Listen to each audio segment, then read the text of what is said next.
and be with you. If you don't know what this is, it's something I don't know yet. Somebody gave it to me. They saw me on TV, but they saw me in Walmart in Orlando. And a guy came up to me, "Oh, is that preacher on TV?" I said, "Yeah." "Oh, you gave me, yeah. Is that you?" I used to bend down real low. He said, "Hang on. Let me go, and I'll be back in 6 minutes."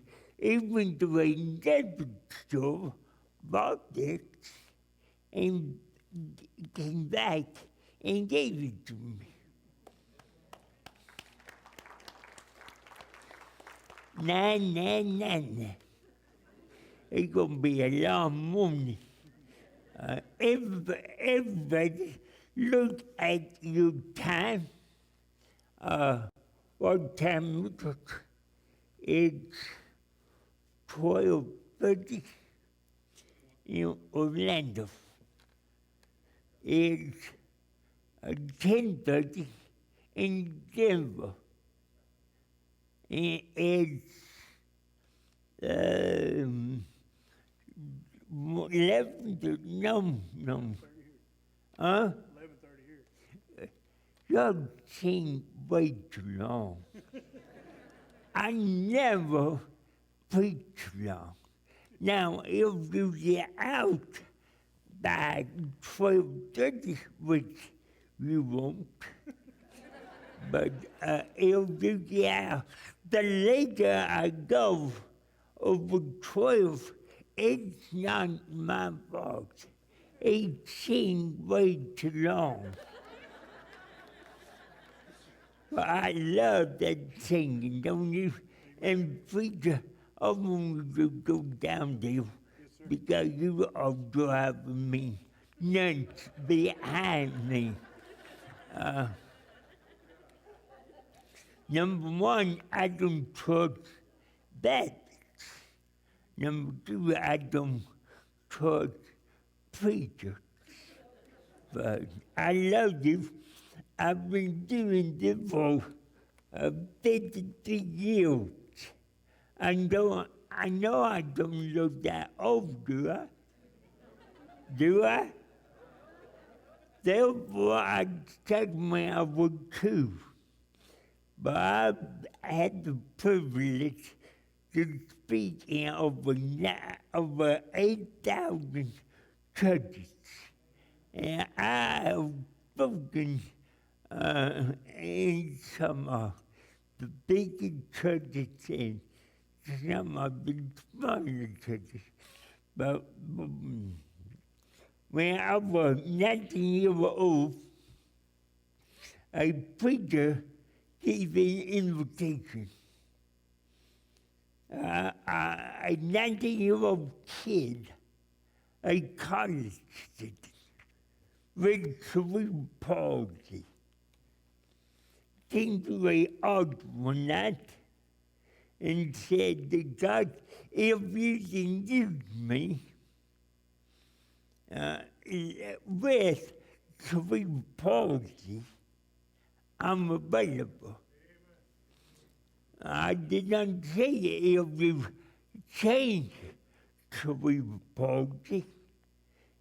I did not say, "God, give me a clear voice to speak more clearly."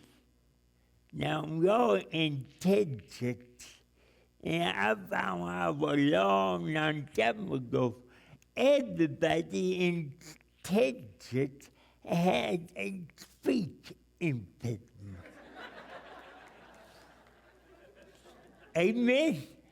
If you don't believe me, go down to Walmart. Every time I go to Walmart and it says, I think I'm a simile of God, because everybody is speaking in tongues at Walmart. somebody asked me 51 years ago, David, are you back? Yep. David, did you speak in tongues? Yep. Did you speak in unknown tongues? Yep, absolutely. Every time I open my mouth, they are unknown. How many of you ever been to Walmart? Let me do it like this. How many of you never been to Walmart? Huh? You will understand my story then. I told my wife, when I die, bury me at Walmart. She said, say what? When I die, bury me at Walmart. She said, what for? I said, if I die and you bury me in some cemetery with a bunch of dead people, you won't ever come see me. But if you bury me at Walmart, you will be there every day. And maybe twice a day. You've been there, done that, popped the t-shirt. Well, it is a joy and privilege to be with you today. If you have a Bible, come with me to the book of Revelation, the book of Revelation, chapter 12.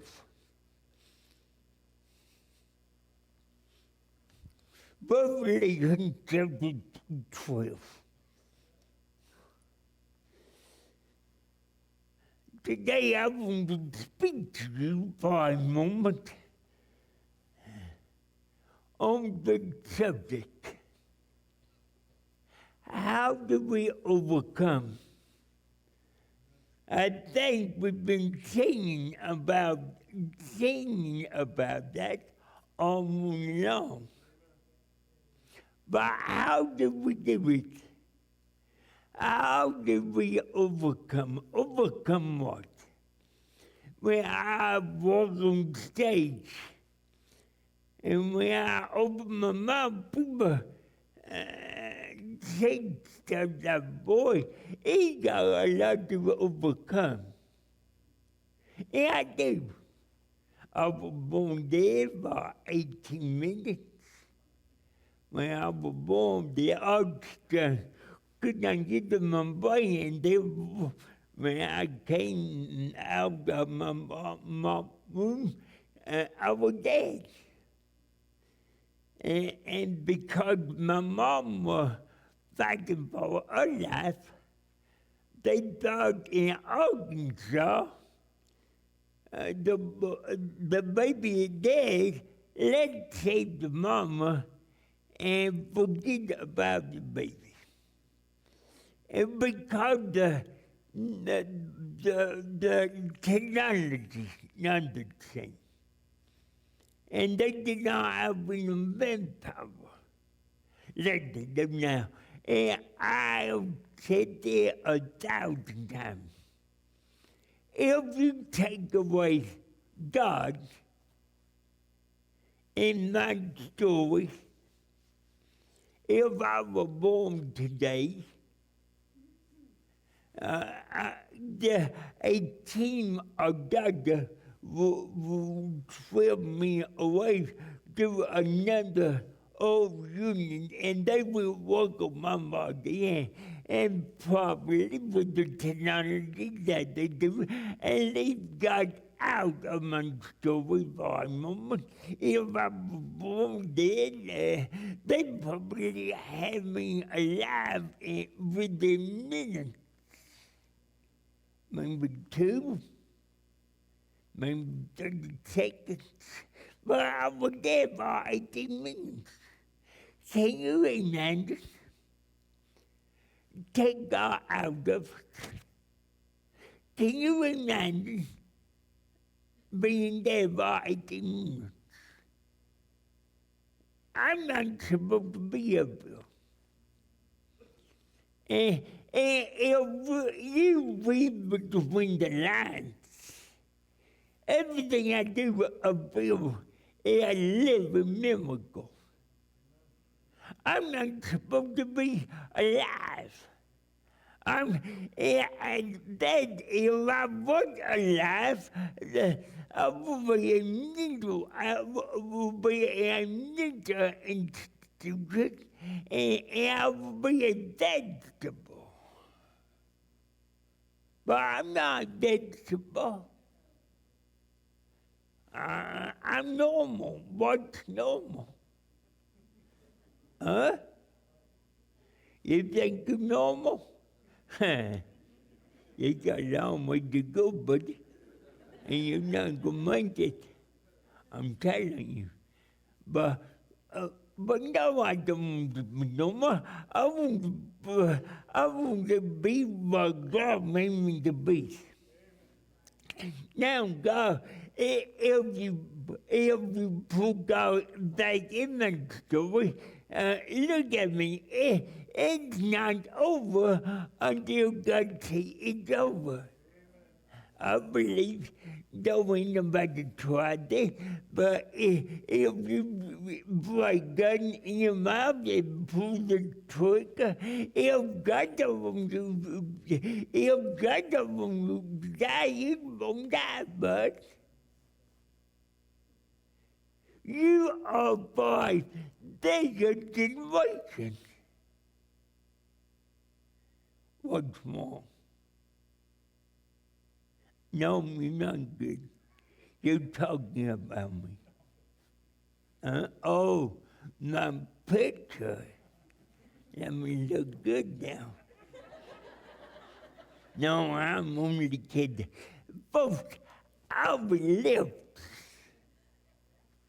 I take speech school for 18 years, 5 days a week. And if you talk about me, you better put your hand over your mouth like this, because I will tell you everything you are saying about me. I had so much fun with that. Therefore, I know what you were doing that fun. But it's not over until God says it's over. And remember this, God always had the eye on the dead baby. And before I leave this part of my story, my 3 brothers, Mama had 4 brothers and 4 boys. And I was the only one that lived with cerebral palsy. They did, but because my other brother had hemophilia. They don't like to take. They believe this. When somebody hit them on the arm, but all 3 of them are dead today. But why did God skip over me? And today, early on in my story, some of you might think, what is my purpose in life? But hanging there because you came to the workplace. Because if God had a plan for my life, God got a plan for your life.